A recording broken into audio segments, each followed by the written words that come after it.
Chinese veg momos. हा बघा, मी मैदा घेतलाय. आपल्याला लागेल तसा घ्यायचा आहे, जितके मोमोज बनवायचे असेल तसे. हे मीठ टाकले त्याच्यात, हे सगळं मिक्स करून घेतले. आता ह्याच्यात पाणी टाकून हा घट्टसर जरा गोळा मळून घ्यायचा आहे. खूप नरम नाही बनवायचा आपल्याला, नाहीतर स्टफिंग बाहेर येईल. हे बघा, हे मी 20 मिनिटं झाकून ठेवते. आता हे बघा, स्टफिंग तयार करू. त्यासाठी मी तेल घेतले पॅन मध्ये, आलं टाकले, लसूण टाकलाय, हे मी किसून घेतले. हिरवी मिरची अगदी बारीक कापून टाकले. आणि गॅस फुलच ठेवायचा आहे, हाय फ्लेमवर, कारण चायनीज पदार्थ कुरकुरीत हवे असतात आपल्याला. आपण जर गॅसची फ्लेम कमी केली तर ते नरम पडतील, क्रंचीपणा नाही येणार त्याच्यात. आता हे गाजर घेतले, कोबी घेतलाय आणि सिमला मिरची घेतली. प्रमाण आपल्या इच्छेनुसार घ्यायचं आहे, किंवा अजून काही घ्यायचं असेल तरी घेऊ शकतो. पनीर टाकू शकतो आपण याच्यात, जे काही हवं असेल ते.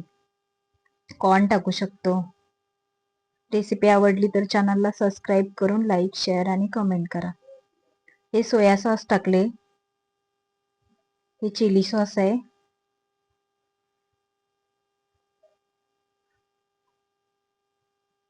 हे बघा, हे काय खूप शिजवायचं नाही आपल्याला,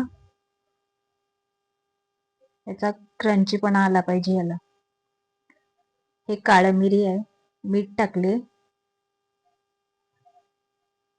हे सगळं मिक्स करून घ्यायचं आहे.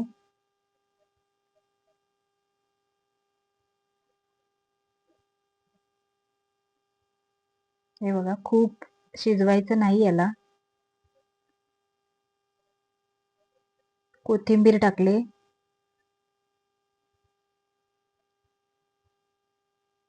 हे तयार झाले आपलं स्टफिंग. हे आता थंड करायला ठेवू आपण.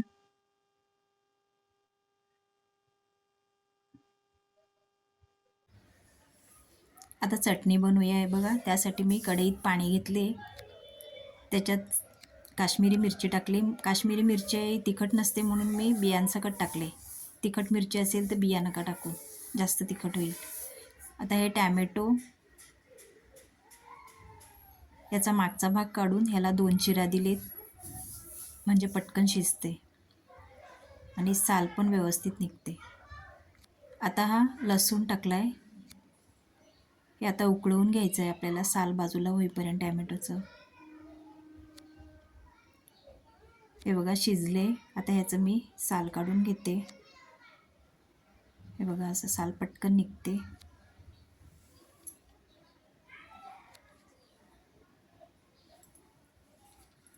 हे असं साल काढून घेते.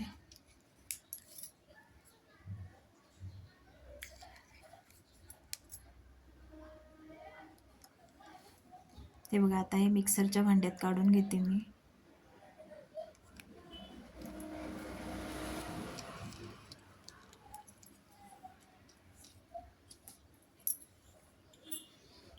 आता यामध्ये मी अजिनोमोटो टाकते, तुम्हाला नसेल टाकायचं तर स्किप करा. हे मीठ टाकले. आता हे मिक्सरला वाटून घेते मी. हे बघा, वाटून झाले आपली चटणी तयार. हे बघा, हे पीठ आता थोडंसं मळून घेते आणि ह्याचे गोळे बनवते. गोळे आपल्या आवडीप्रमाणे साईज घ्यायची आहे, जितके मोठे मोमोज पाहिजे असेल ते.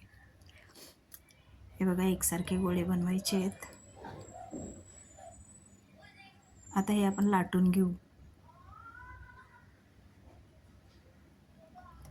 हे एकदम जाड पण नाही ठेवायचं आणि पातळ पण नाही करायचं. आपण चपाती जेवढी ठेवतो अगदी तेवढीच ठेवायची.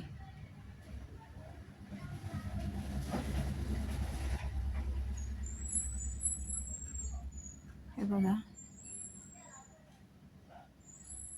आता ह्याच्यात स्टफिंग भरून घेऊ.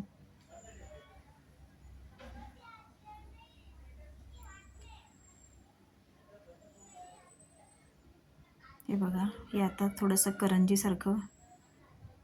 आता ह्याची एकच कडा वळायची आहे. हे बघा, दुसरी बाजू तशीच ठेवायची आहे. हे बघा, झाले आपलं बनवून.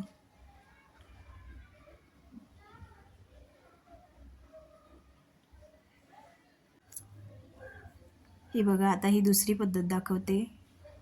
हे ज्याला मोदक बनवता येतात त्याच्यासाठी एकदम सोपं आहे. मोदकासारख्याच ह्याच्या कळ्या पाडायच्या आहेत.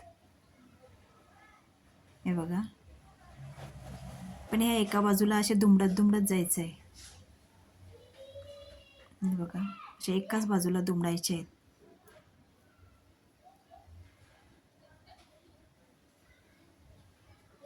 हे बघा, आता हे सगळं एकाजवळ घेऊन याला थोडासा पीळ द्यायचा आहे. हे बघा, झाले तयार. चला आता हे स्टीम करू. व खालच्या भांड्यात मी पाणी घेतले, त्याच्यावर आता ही जाळी ठेवले. त्याच्यावर हा बटर पेपर आहे तेल लावलेला. तेल नाही लावलं तर मग चिटकतील ते आणि काढताना फाटतील. मैदा चिकट असतो ना, एकमेकाला चिटकतील मग ते. हे बघा, असे थोडेसे लांब लांब लांब लांब ठेवायचे आहेत.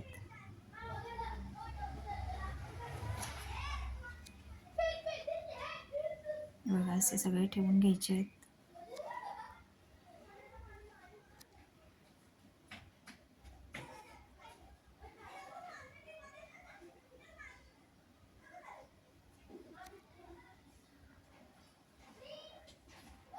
झालेत आपले सगळे ठेवून.